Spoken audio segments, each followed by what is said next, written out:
Manobra de Chrysler, episiotomia, ponto do marido. Talvez já tenham ouvido falar destes termos que normalmente acontecem em blocos de partos. Mas será que são legais? Bem, antes de começarmos a entrarmos diretamente no tema do nosso episódio de hoje, eu gostava de vos fazer uma pergunta, enquanto mães e advogada e médica, se conhecem o termo, não sei se é jurídico, se é clínico, gato assanhado. Alguma vez ouviram falar nisto? Só conheço gato escaldado. Pronto, é porque eu nunca tinha ouvido falar disto antes do meu primeiro parto e conto-vos muito rapidamente uma história que, enfim, vou tentar contar com graça, se bem que na altura foi uma coisa mais trágica, dramática. Basicamente, no meu primeiro filho, em 2015, eu estava com uma barriga deste tamanho, gigante, era a altura de levar a epidural e eu tinha imenso medo da epidural porque, por acaso, tinha uma cliente que tinha ficado paraplégica depois da epidural. Portanto, já era uma coisa que eu estava super nervosa. E pedi, quando entrou a anestesista e uma técnica, eu não percebo bem, nem sequer sei se aquela senhora era enfermeira ou se era auxiliar, mas enfim, ela entrou e eu disse, olha, eu estou um bocadinho nervosa, tenho um bocadinho de receio das consequências, das sequelas da epidural, portanto se me puderem ir explicando o que é que vão fazer. E ela assim, mas se não quiser epidural, nós também vamos já embora, temos aqui muita gente para atender. E eu, pronto, está bem, não, mas eu queria só que me explicassem, porque eu também estou com um bocado de dores, então eu queria, bem, se está com dores com esta de dilatação, e olha que ela está ali fora. E eu, bem, ok, isto não está a correr muito bem, mas pronto, vou-me acalmar. E pronto, e elas não me explicaram muito bem o que é que iam fazer, mas às tantas a auxiliar disse-me, pronto, vá, faça o gato assanhado. E eu... Não sabes o que é o gato assanhado? Eu, desculpe, não percebi. O gato assanhado. E eu não estou a perceber o que é que... Olha, esta não colabora. E eu assim, não, mas eu desculpe, eu não sei o que é o gato assanhado.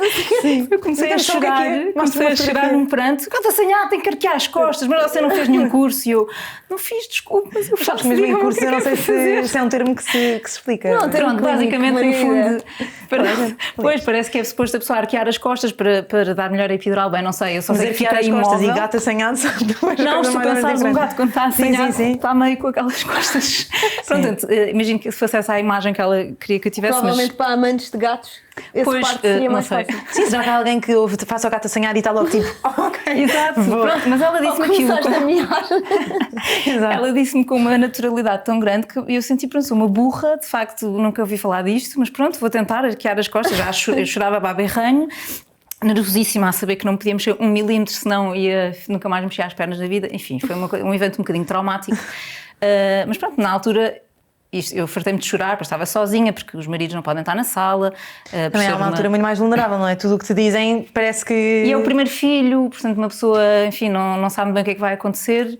Depois tens o defeito de profissão de, sendo advogada e fazendo responsabilidade civil médica, sabes, aquilo com que tu trabalhas são os casos que correm mal, não chegam ao escritório os casos que correm bem, porque as pessoas não se queixam e, portanto, claro que os que correm mal são uma ínfima porcentagem em relação aos milhões de partes e procedimentos que correm bem, não é? Mas tu só vês o mal. Pois, e eu tinha ainda por cima este caso recente de uma senhora que tinha chegado lá ao escritório de cadeira de rodas, precisamente por causa de uma epidural, que pronto, é um efeito adverso e que ela teve o azar de lhe acontecer a ela. E por isso eu estava particularmente nervosa para aquele lado e depois, sei lá, a pessoa vê fotografias, vê a seringa, é uma coisa gigante, mete um bocado de medo. Pronto. E acima de tudo, se não te acalmarem, não é? Se deixarem ainda mais nervosa, todo o procedimento acho que parece ainda mais complicado e mais quando complexo. Não te explicam e não comunicam contigo, portanto, eu acho que também aqui foi um problema também um bocadinho de falta de comunicação, se calhar falta de paciência, se calhar aquelas duas profissionais já estavam há horas a fazer aquilo e, portanto, também, enfim, pode haver alguma justificação para me terem tratado assim, mas eu achei graça à história do gato assanhado, achei graça posteriormente. Agora, na altura não teve graça nenhuma. Mas faltou-te essa formação de veterinária do gato assanhado. Exato, e eu trago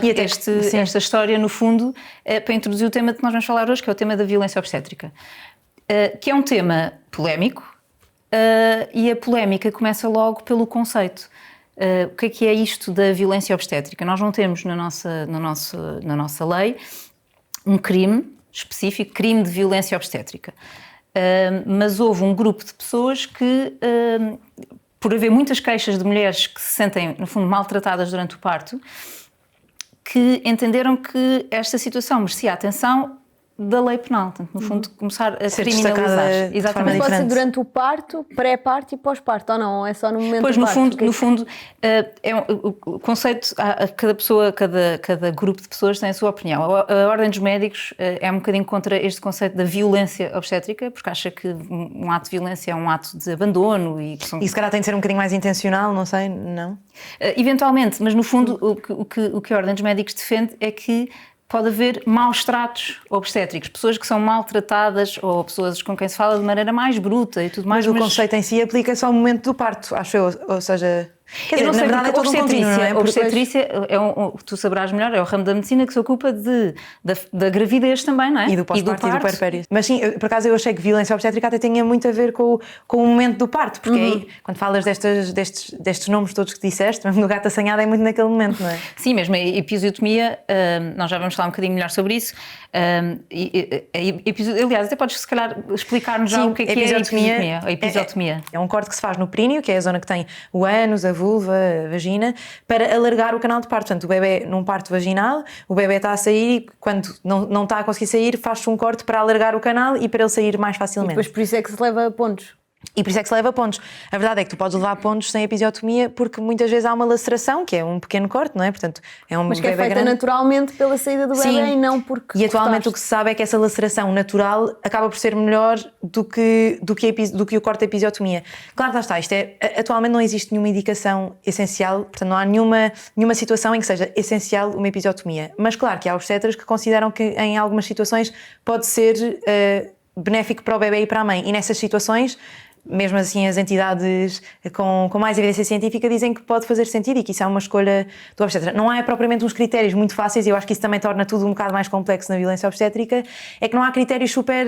Tipo, ok, então se tem um bebê deste tamanho e um períneo desta forma, então tem de fazer episiotomia ou não. Não há guidelines para... Exatamente. Não há bem uma tabela, não é? Sim, o que sabes é que o argumento de mas é para não lacerar, isso aí já não é um argumento tão atual, porque atualmente sabemos que a laceração na maioria das vezes é menos má do que uma episiotomia. Mas lá está, eu não sou obstetra e eu acredito que para um obstetra isto dependa muito de caso para caso e que eles também saibam identificar muito melhor do que eu quando é que há razão para fazer uma episiotomia. Não é? Pois, e depois também é aquela questão de saber se há tempo naquele momento, não é? Porque depois também há aquelas questões, a mim pelo menos, enfim, aquilo que eu li é que há muitos médicos que também justificam a episiotomia com o sofrimento fetal. Portanto, no fundo, ser life-saving, não é? A episiotomia ajuda o parto a ser mais rápido, não sei se isto será verdade ou não, mas ajuda a expulsão a ser mais rápida, em vez da pessoa ficar ali muito tempo no período de expulsão. Eu acho que quando se faz com esse argumento, é que precisamos tirar o bebê mais rápido e por isso precisamos de abrir. Ou, por exemplo, eu vi que mesmo em casos de mutilação genital feminina, que às vezes pode ser importante para algumas alterações anatómicas, mas lá está, isso é uma coisa... Eu acho que o essencial é também que a pessoa saiba, já tenha ouvido falar de uma episiotomia e saiba o que é para perceber se faz sentido ou não é? Porque lá está, é o que tu dizes, num momento de vulnerabilidade, nenhuma grávida vai conseguir estar a dizer não, eu quero, não quero, não faz sentido ou não faz. Pois, é porque mesmo que tu tenhas essa informação de antemão, porque eu acho que neste tipo de situações a comunicação entre o médico e o paciente é essencial. E essa comunicação tem que existir desde o início da gravidez, para a pessoa também se ir preparando, para a pessoa, se quiser estudar, falar com outras pessoas. No momento do parto, no momento especialmente, se calhar mais frágil, não é mais frágil do que qualquer cirurgia, mas é um momento especialmente frágil em termos emocionais tudo, claro. E portanto tu ali prestares um consentimento, ou mesmo o médico conseguir expressar, transmitir a informação necessária naquele momento, é altamente difícil. E é muito complicado, porque imagina que tu transmites ao teu médico, olha, eu prefiro não ter uma episiotomia, eu não quero ter esse corte. Mas no momento ele disser que é... E no momento ele diz-me assim, olha, mas neste momento o seu bebê está em sofrimento fetal, eu tenho que fazer o corte. Como é que...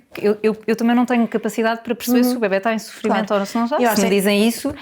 Eu vou ter que tomar por bom, não é? E nessa altura eu acho que provavelmente confias. Eu acho que isso é que é importante e no mundo utópico toda a gente escolhe os seus obstetras porque à partida constróis uma relação de confiança em que tu sabes, ok, ele sabe que não é uma coisa que eu quero ou que eu imagino, portanto se fizer é mesmo porque é absolutamente essencial.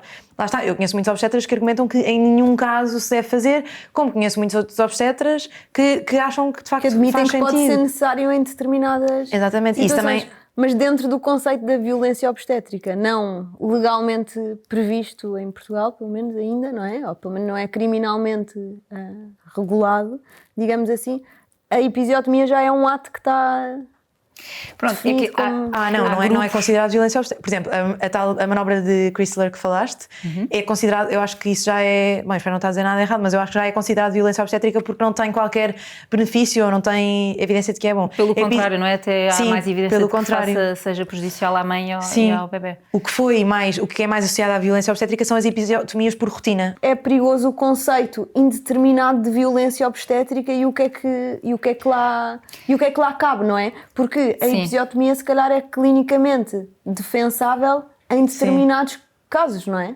O conceito que eu li até era muito mais abrangente, que era qualquer acto que retire liberdade e poder à mulher no momento do parto, ou seja, qualquer coisa que a faça sentir, mas desde coisas tão pequenas quanto é isso que nós tínhamos lido, não é? De usar uma bata sem querer ou sem ser informada. Eu acho que aí às vezes, se calhar, não sei se corre o risco de banalizar um bocadinho ou de... O conceito de violência obstétrica. Mas ao mesmo tempo eu também percebo esta necessidade de empoderar a mulher naquele momento, porque a certa altura que nós sentimos, eu não sei como é que foi a vossa experiência, não é? Mas quase que sentes que é tipo, eu faço o que me disserem para fazer porque eu neste momento não estou... Pois, eu acho que isso depende muito de cada pessoa, e até se tu tens processos de trabalho de parto muito longos, por acaso foi o meu caso, às tantas, na altura, no momento em que é mesmo o parto, já não tens força anímica. Claro, tu estás super segura dos teus direitos ou das tuas vontades num determinado momento e isso vai cedendo. Não vais estar a argumentar, olha, desculpa, eu queria que me explicasse qual é a evidência científica do acesso venoso que me está a pôr. Mas voltando um bocadinho ao conceito da violência obstétrica, nós ouvimos muito, e há muitos movimentos que falam destes atos de violência, seja de abusos, não é? No fundo, tanto físicos como psicológicos, no momento do parto. Mas também pode haver situações que aconteçam e que sejam perpetradas contra uma grávida, não é? Uma pessoa que está grávida. E será que nós podemos incluir isso também no conceito de violência obstétrica? Por exemplo, uma pessoa que tem uma dor, portanto está grávida de 3 meses, tem uma dor abdominal, vai fazer uma ecografia. E se for maltratada naquela altura, ou como também já li um relato deste na internet, de uma pessoa que estava um bocadinho nervosa por ir fazer uma ecografia com sonda vaginal, e estava um bocadinho nervosa de ver aquilo, e a médica disse, bem, o pénis do seu marido é maior que isto. Quer dizer, portanto, isto são maneiras de falar com as pessoas naqueles momentos frágeis. Isso obviamente não é correto, não é adequado, não é moral, mas eu acho que é preciso ter cuidado, vamos criminalizar isso, é isso que eu acho perigoso. Mas eu acho que sim, que tem de se perceber que não é uma coisa, ok, não, tipo, tu não podes ir a um médico... Não é adequado e deve estar em códigos de conduta, e certamente e está no código deontológico, no código deontológico tem que haver essas regras e esses procedimentos, mas eu acho que é perigoso querer criminalizar, não é? Eu acho que mais... Por exemplo, porque isso, se há correntes, e há pessoas, ou grupos de pessoas, etc., que defendem que o conceito de violência obstétrica deve ser o mais abrangente possível, ao mesmo tempo que defendem a criminalização do conceito de violência obstétrica. E de repente isso é um crime, que é óbvio que isso não está correto, não é? Certo. Mas isso deve ser, essa pessoa, essa enfermeira ou médica, deve ser criminalizada por isso? O meu problema com o discurso... Ou isso se calhar pode ser, não sei, censurado disciplinarmente dentro da instituição. O meu problema com um discurso que seja demasiado intenso é muito mais a forma como afasta os médicos. De repente tens imensos obstetras que odeiam o termo todo de violência obstétrica, e de repente estão revoltados e pensam, esta é daquelas que não se pode fazer nada e daquelas que vêm com um plano de parto, e de repente acham que um plano de parto, que é uma coisa até que faz algum sentido e que não é nada de outro mundo, de repente alguém que chega com um plano de parto lá vem a maluquinha das ideias de violência obstétrica, e de repente do lado dos utentes e dos doentes também há quase uma criminalização dos médicos, e todos os médicos nos querem fazer mal e eles nunca nos explicam nada, e quase que se afastam mais os dois lados, que eu acho que não é construtivo, não é? Eu acho que idealmente as pessoas falam mais, conversam mais, perguntam mais, e sim, do lado do doente não pode haver, porque muitas vezes há esta vergonha, quase tens medo de fazer uma pergunta, tipo, não o quero chatear, não o quero incomodar, e esta visão muito paternalista do médico também já não faz sentido atualmente. Portanto, eu acho que sim, que se deve perguntar e deve-se criar um equilíbrio, não é? No fundo, é o paternalismo, mas também este extremismo dos movimentos, mas que eu acho que também acontece, e se justifica por anos e anos e anos de opressão e de violência e de também, agora estás calada e agora não podes gritar, não é? No fundo, porque havia sempre essa coisa de olhar para os médicos como eles sabem tudo, confiam 100%, claro. E claro que sabem de medicina mais do que qualquer pessoa que não é formada em medicina. E perceber não é? também que violência obstétrica, a partir de um médico, quando faz alguma coisa, não está a fazer com má intenção, ou seja, não quer magoar aquela pessoa. Claro que isso não é desculpa para de repente, mas eu fiz o corte porque eu achei que era o melhor. Não, tem de se atualizar e tem de saber quando é que há indicação ou não.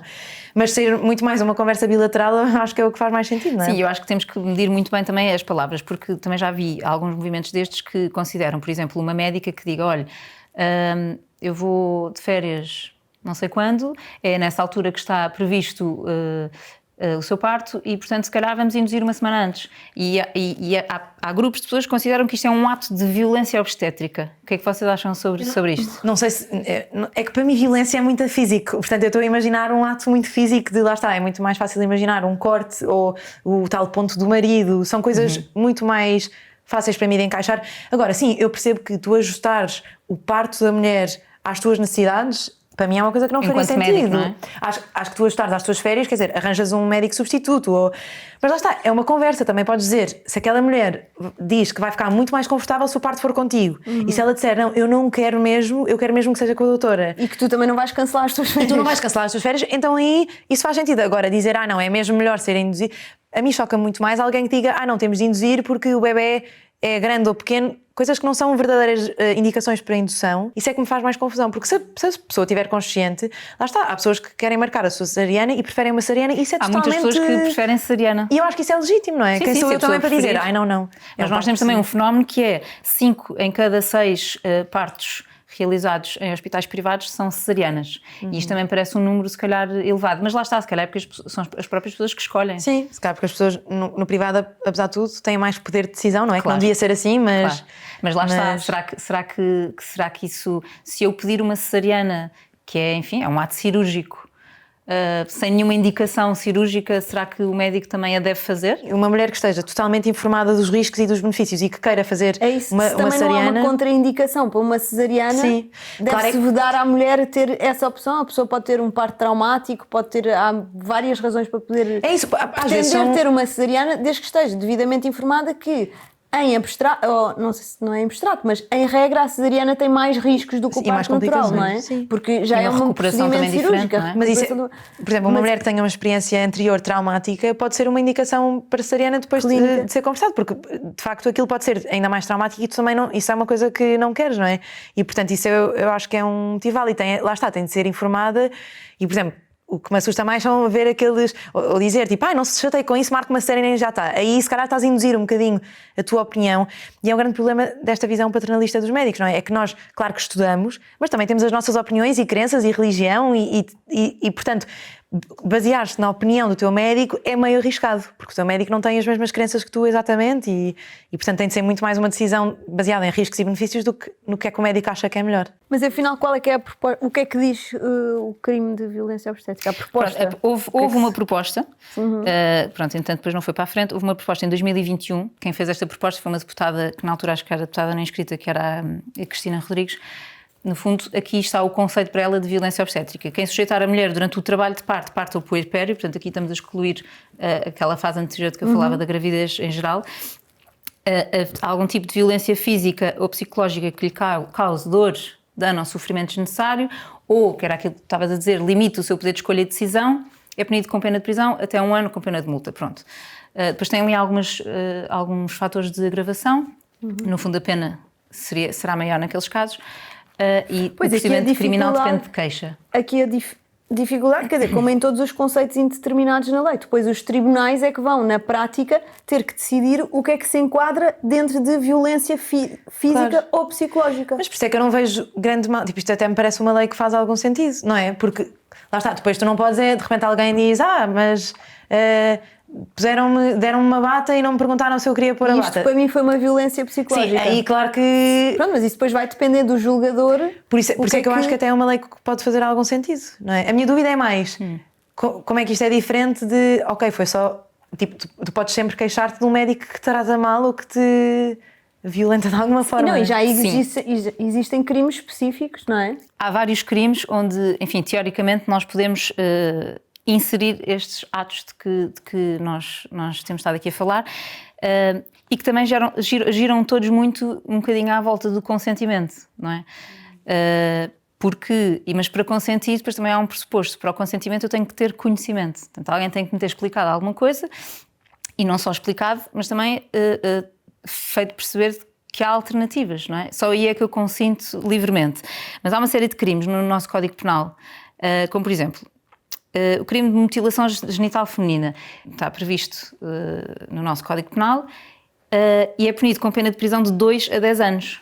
Sim, ou seja, a proposta de lei que prevê a punição do crime de violência ou de obstétrica teria uma pena inferior.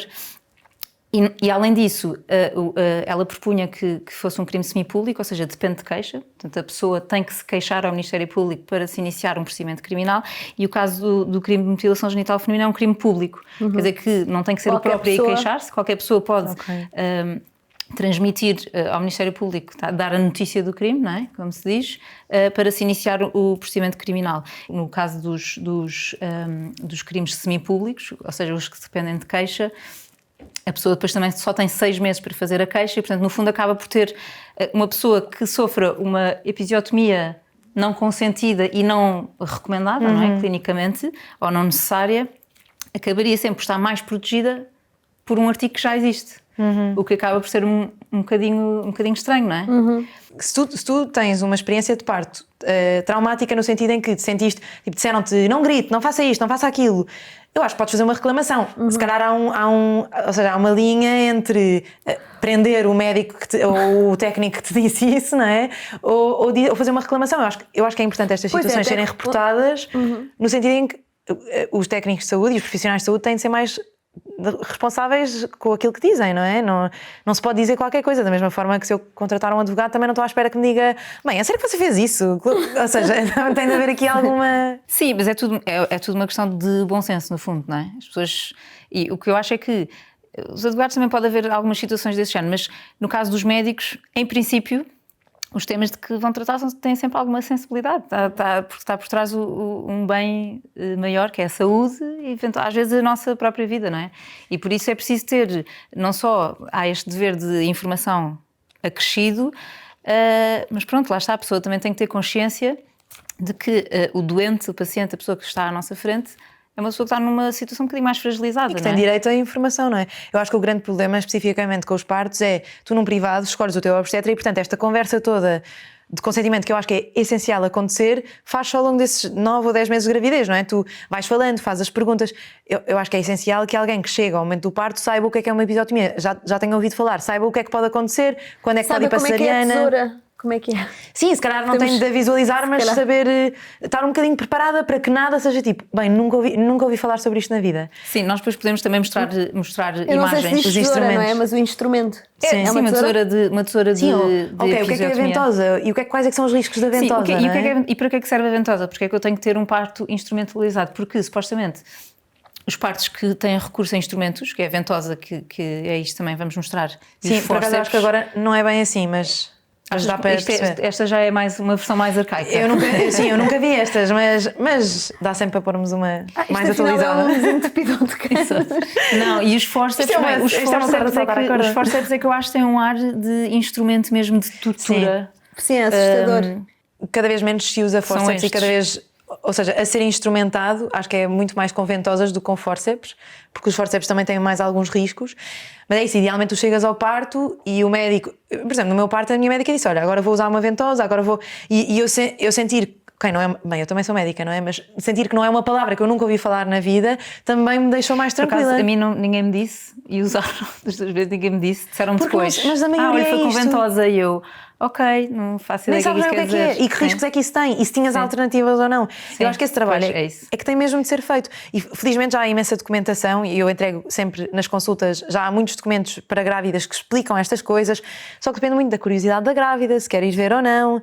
E isso também não é ótimo. E depois é isso, no privado tu escolhes o teu obstetra, podes fazer as perguntas todas que quiseres antes, mas no público tu às vezes descobres quem é o teu obstetra no momento e de repente ele se calhar está a fazer uma data de procedimentos, tu até tinhas pensado, mas eu não quero nada que me façam isto ou aquilo, mas não fazes ideia do que é que estão a fazer, ele faz assim e pronto, e portanto não tens ali a opção. Isso é que eu acho que é um bocadinho mais complexo e acho que deve ser reportado, não é? Não sei o que é que vocês acham. Sim, eu acho que o risco é depois com isto é retirar-se, ou os médicos também sentirem que se retiram, e por isso é que muitas vezes há alguma aversão ao termo violência obstétrica, porque não estando bem concretizada pode haver depois essa intenção, não é bem intenção, mas o paciente ou a doente, a grávida, estar a retirar ao médico uma margem, que nem é uma margem, mas uma área de atuação em que é o médico que tem que decidir, não é? Mas a ideia não é que a grávida decida, a ideia é que a grávida compreenda porque é que o médico está a decidir. Ou seja, nunca é,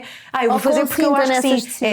Olha, como nós falámos, claro que não tem de ser este discurso tão prolongado, não é? Mas lembra-se que falámos de eventualmente haver a hipótese de eu ter de usar uma ventosa se, pronto, eu vou ter de usar, tudo bem? Claro que a grávida, se calhar naquele momento nem está a conseguir pensar, está em trabalho de parto, cheio de dores, mas foi uma coisa que já foi conversada. E eu acho que é isso, porque claro que aliás, acho que quase, se calhar nem há muita, naquele momento nem te sentes assim tão empoderada para dizer, olha, mas já agora, quais é que são as alternativas? E se a pessoa disser, olha, desculpe, mas não. Não é? Sim. Porque é que o médico está com a ventosa na mão, bem, mas então, olha, não consigo fazer isto. Mas por isso é que tem de ser uma conversa prévia, porque o próprio médico, era aquilo que falávamos também, não é? O próprio médico pode dizer, eu não me sinto confortável a fazer um parto totalmente, a saber que não posso usar ventosas ou forceps. É caso de eu entender como médico que é necessário recorrer àquele instrumento. Isso não deixa confortável e eu prefiro não acompanhar este parto. Agora, isto é uma realidade do privado e não do público, não é? Que eu acho que complica um bocadinho as coisas. Sim, e há outros tipos legais que eu gostava de que nós falássemos, só porque eu quando estava enfim, no fundo, a estudar este tema da violência obstétrica, estava a tentar ver, mas porquê é que nós havemos de criar um tipo legal específico se estes atos, dependendo de quais são, se podem ser integrados noutros tipos legais? No fundo era essa a minha dúvida. Só que depois, também a conclusão que eu chego é, bem, ok, se calhar intervenções e tratamentos médico-cirúrgicos que violem leges artis, então posso inserir aqui. Mas no fundo não há uma resposta clara.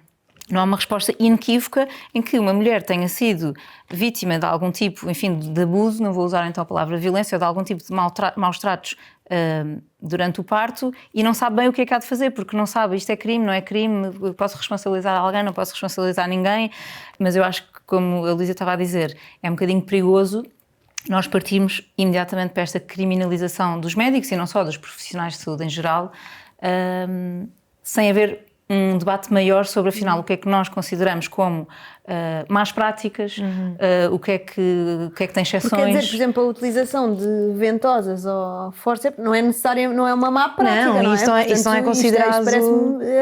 Porque não sendo médica, parece-me que isto é evidente. E, portanto, é esse mas risco. Mas lá está, há movimentos um bocadinho mais, enfim, radicais, assim, exato, que consideram que a instrumentalização... Eu acho que, pois, mas eu não sei se defendem isso. Exceção de exceção. Mas não sei se defendem isso ou defendem que, se a mulher não quiser e se for feito, é violência obstétrica. Porque isto são duas coisas muito diferentes. Mas há um bocadinho aquela defesa que, quando quer ou quando aceita, é porque não sabe. É porque não está bem informado. É um bocadinho importante é aquilo da coação, não é? A certa altura tu estás num parto e o médico diz, se eu não fizer isto, vai acontecer uma coisa ao bebê. Exato, sim. E estás a ser coagida a consentir uma coisa que se calhar não irias consentir, não é? Pois, e como é que nós determinamos isto? Quer dizer, agora apresentamos um caso destes a tribunal e como é que nós vamos determinar que aquela episiotomia era necessária para salvar aquele bebê? Como é que isso, o médico que tem que demonstrar isso, não é? É a prova mas que o médico tem de fazer aí, que é demonstrar que aquilo era necessário. Eu acho que apesar de desses casos em que há uma coisa mais cirúrgica, uma coisa mais objetiva, até são um bocadinho mais fáceis de debater, não é? Porque apesar de tudo consegues estudar o caso e perceber se faria sentido ou não. É muito mais dúbio para mim. A mulher sentiu-se desconfortável e não se sentiu empoderada e não sentiu-se humilhada. Sentiu-se humilhada, porque de facto... Eu percebo, sim, isto não se pode... Ou seja, eu acho que as pessoas têm de reclamar e têm de dizer, não podem assumir que o médico diz tudo o que quer. O meu medo é sempre este discurso quase que criminalizar um bocadinho os médicos e pô-los como vilões e os médicos querem controlar tudo, porque de repente é isso... Há muito esta onda. Eu pelo menos sinto quase em consulta que há pessoas que quase que odeiam médicos e não querem, acham que os médicos são diabólicos e querem meter acessos e fazer tudo. E não é uma verdade. E tem sempre interesses farmacêuticos. E tem sempre, exatamente. Sim. E muitas vezes há isso. E portanto eu acho que é bom desconfiar, mas tem de ser uma desconfiança, não é? Imagina chegarem ao teu local de trabalho. Imagina, eu vou ao teu escritório, digo, ajuda-me, quero processar esta pessoa, e eu ponho em causa tudo o que tu dizes e digo... Mas não é um pôr em causa de mas podemos processá-lo por isto? Não, mas isso não é assim, mas porquê está a fazer isso? Mas quer-me atacar? Mas é por estar do lado dele. Tipo, isto é mais complexo. Eu acho que é disso também que temos de fugir, não é? É quase pôr os médicos contra nós. Sim, e os médicos, no fundo, eu acho que durante muitos anos os médicos foram vistos como, lá está, como deuses, como pessoas que sabem tudo e que são os protetores os garantes da nossa saúde e da nossa vida e portanto, tudo o que eles dizem tem que ser feito assim e nós temos que obedecer. E pronto, e de facto as coisas têm mudado um bocadinho. Eu acho que acontece um bocado também com os polícias, um bocadinho o mesmo género. Porém, são pessoas que, não, mas são pessoas que zelam pela nossa segurança e tudo mais, mas pronto, às vezes há abusos de autoridade, não é? Há abusos de autoridade e portanto é sempre preciso ter um bocadinho de consciência, de bom senso e de pensar, de medirmos um bocadinho as nossas ações em função dos fins que a nossa profissão pretende proteger. É que no final é sempre, no fundo o mais importante é teres informação, quanto mais informação tiveres, mais poder, informação é e os poder, médicos estão sempre mais protegidos, quanto mais informarem e quanto mais protegerem obtendo o consentimento do paciente e explicando-os. E perguntarem, não é? Eu tenho mulheres a quem entrego aqueles documentos, os tais documentos que explicam as coisas e que eu sei que não vão ler, mas eu sinto que fiz a minha parte porque disse, olha, informe-se sobre isto porque na altura do parto vai ouvir muitos termos que nunca ouviu na vida, vai ficar confusa e não sabe quem é que vai ser o obstetra que vai fazer o parto, portanto, se quiser e se puder, leia isto. Agora, claro que há mulheres que vão pegar naquilo e não vão ler e não querem saber, mas pelo menos eu fiz a minha parte de informar e dar acesso à informação. Eu acho que isso também é importante. Eu acho que durante muito tempo não se falou sobre este tema e hoje em dia já é um tema. Eu acho que sempre quando as coisas não estão ainda regulamentadas ou se começou a falar de repente, há sempre esta tendência para os extremismos, para os radicalismos e no fundo eu acho que agora estamos um bocadinho, os médicos obstetras de um lado e mulheres que já foram vítimas ou pessoas que representam mulheres que já foram vítimas de abusos por parte de obstetras do outro. E no fundo temos que chegar aqui a um consenso, mas que eu acho que se chega, sinceramente, não através da criminalização destes atos, assim como um crime geral, mas no diálogo, é isso, no diálogo, e um bocadinho na instituição de não sei se protocolo será a coisa correta, mas no fundo de educar novamente os profissionais de saúde para esta sensibilização de que de facto é necessário haver muita informação, mudaram, não é? E portanto é preciso as conversas serem outras e a informação ser transmitida de outra Mas atualmente forma, uma mulher que sinta que foi vítima de violência obstétrica ou que sinta que houve ali alguma coisa que correu mal, a quem é que pode, ou seja, pode fazer uma reclamação no hospital, não é? Esse seria um primeiro passo.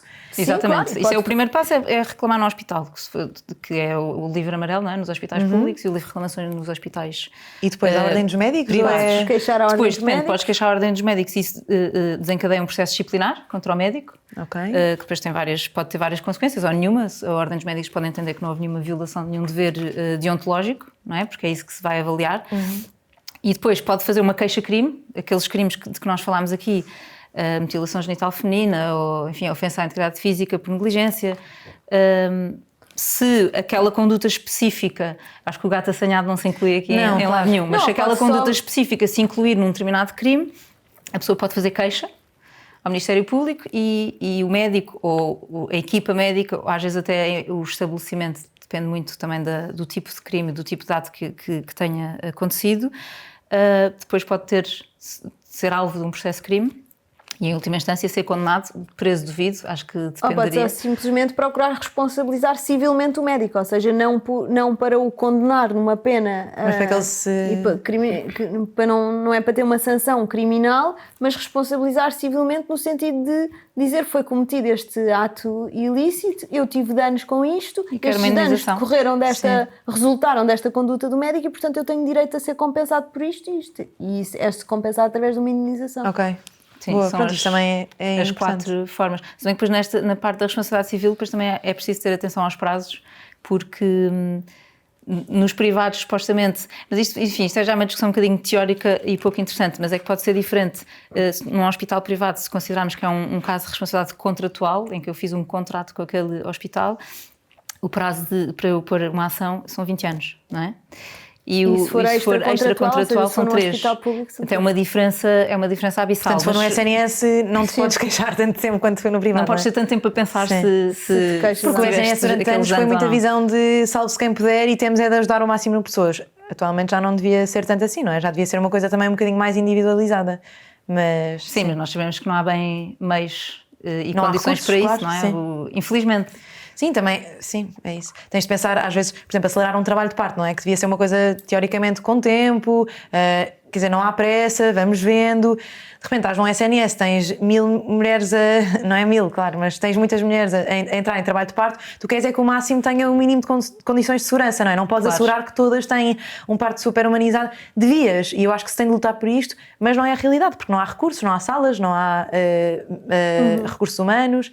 É isso, e esse combate, essa luta de que tu falas tem que ser feita mais, não nesta diabolização dos médicos, mas mais nesta ótica da conversa, da informação, sim, do de reeducar as pessoas e também dar um bocadinho mais de literacia aos utentes, não é? No fundo é isso. A dizer a minha criação de meios, isso é o mais importante. A minha obstetra fez uma coisa que eu achei ótimo, foi entregar-me o consentimento informado para aí 2 meses antes de eu ter a data prevista de parto, que é uma coisa... Mas é o suposto, não é? Não é suposto as pessoas estarem... Mas é uma coisa que eu acho que não se faz claro, muito, que muitas vezes não acontece, mas que não é suposto as pessoas estarem no género já deitadas na maca, e a assinar entrar para uma e cirurgia e já assinar sem conseguir sequer ler o que é que lá está. Sim, sem perceber e sem... Eu acho que depois nem foi aquilo que assinei, mas deu-me para eu ler e para saber o que é que ia assinar no momento. Bem, então e agora para terminarmos o episódio de hoje, que livros é que vocês trouxeram? Eu trouxe este aqui, posso começar eu. Corrupção da Carne. É um romance, não é? Não, é um thriller policial, crime, mistério, que se passa em Edimburgo. Enfim, isto tem as descrições de alguns procedimentos médicos que são feitos aqui neste livro, não são se calhar para todos os estômagos, porque há uns que envolvem também até uns partos difíceis e particularmente horríveis, mas no fundo isto é uma sucessão de crimes, de mulheres que aparecem mortas em Edimburgo em 1817, e há um médico, um estagiário de médico, digamos assim, que vai investigar estes crimes e tentar perceber quem é que está por trás desta criminalidade repentina em Edimburgo. Super leve o tema. Não, mas eu adoro este género de thrillers e policiais assim e recomendo, porque é uma leitura ótima e fácil. Apesar dos homicídios. O meu também mistura meio história, mas eu gostei muito deste livro, chama-se Amanhã o Sexo Voltará a Ser Bom. E é muito sobre isto, o consentimento e da mulher sentir que tem de facto direito, que pode consentir, mas também do impacto que a sociedade tem na tua própria noção de desejo. Se tu a certa altura se aquilo que tu queres ou não já não é super influenciado pelo que te foram ensinando e tu de repente achas que queres consentir alguma coisa, mas na verdade não queres bem, só que ensinaram-te que é isso que a mulher quer. Enfim, é um livro muito sobre isto do desejo e do consentimento e é muito leve e fácil de ler. Eu gostei muito, recomendo, é daqueles que vou dar algumas utentes no meio do plano de parto e agora já agora leia este livro também. Olhem, o meu livro acho que é o mais leve e cor-de-rosa o teu eu também já li. De todos, também já leste. Que tem a ver, claro, tem a ver com a maternidade, que está inevitavelmente associada à violência obstétrica. A violência obstétrica, que é uma coisa má, mas remete-nos para uma coisa boa, que é a maternidade. E, portanto, este livro chama-se Quero uma Mãe Robô e é da história de um menino que pensa que talvez fosse melhor ter uma mãe robô, porque a mãe robô nunca tinha que sair para trabalhar, não o deixava sozinho às vezes, não recusava fazer-lhe todas as vontades, e, portanto a mãe robô deixava fazer tudo, estava sempre em casa, deixava comer doces, deixava fazer todas as coisas que a mãe perfeita. Que ele quisesse. A mãe perfeita, só que depois ele percebe que, claro, que a mãe robô quando chega à casa não pode dar-lhe um abraço quentinho e não pode dar-lhe o amor de mãe, e portanto é essencialmente sobre isso, é uma mensagem muito querida sobre a maternidade. E pronto, este tema, apesar de ser muito polémico, tem vindo a ser falado cada vez mais e eu acho que isso é bom e acho que esse é que é o verdadeiro primeiro passo para as coisas começarem a mudar. Sim, é falar não sobre na polarização das coisas, mas para chegarmos todos a um consenso para haver cada vez menos relatos de gatos assanhados e outras coisas mais graves.